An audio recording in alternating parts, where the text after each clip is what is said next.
Well, it's day 3 and I've had a hectic morning this morning, quite a productive morning. I've managed to get all the washing out and one load dry, which has been great. It's been lovely, hasn't it, this weather? We've been really blessed. Had some bit of a sad news this morning.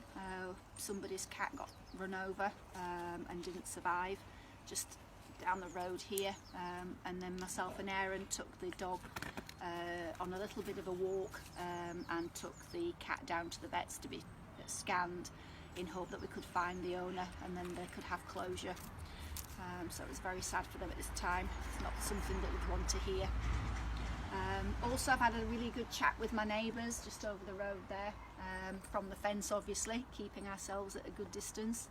And if I run out of toilet roll or magnolia paint, they've got plenty of it at their house, so that's good to know, just in case.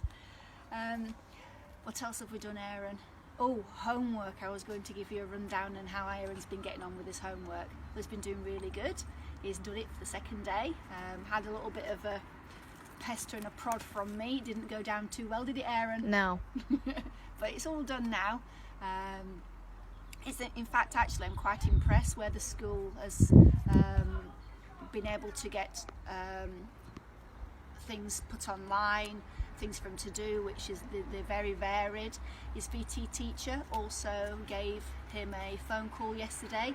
That's his form tutor, if people don't know what a VT tutor is, and they apparently will give him a ring every week. Aaron wants to say something now, so Say hi to Mummy and Grandad.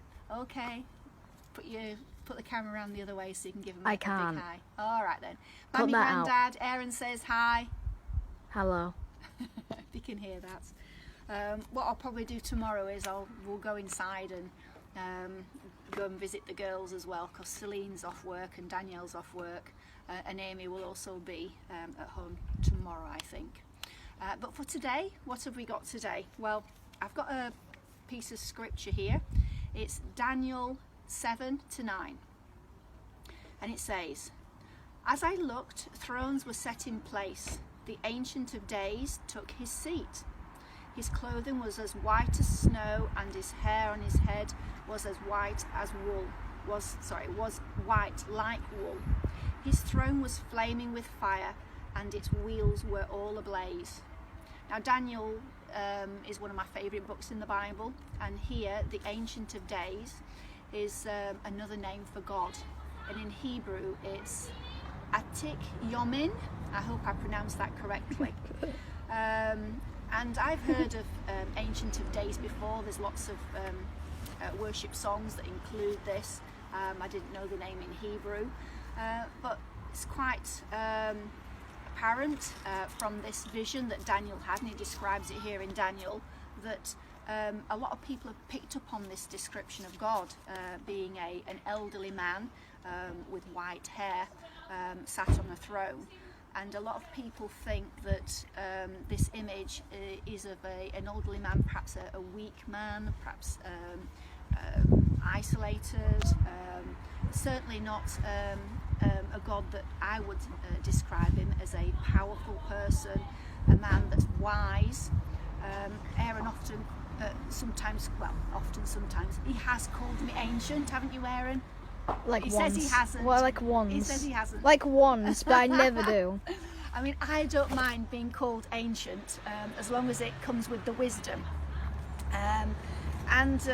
This image that people have of God isn't correct.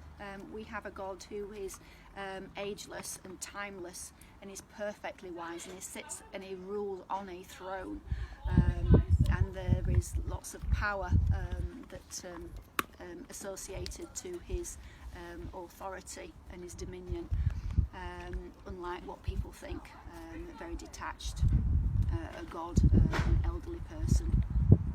So how can this encourage us? Well, when times are rough, we can be reminded that he's always there for you, and he's always working for you, and he is a wise God. He knows exactly what's going on, and we can just put our trust in him, and hope that this has encouraged you, and we can put our trust in him, and we can get through this situation that we're currently in at the moment. Catch you tomorrow.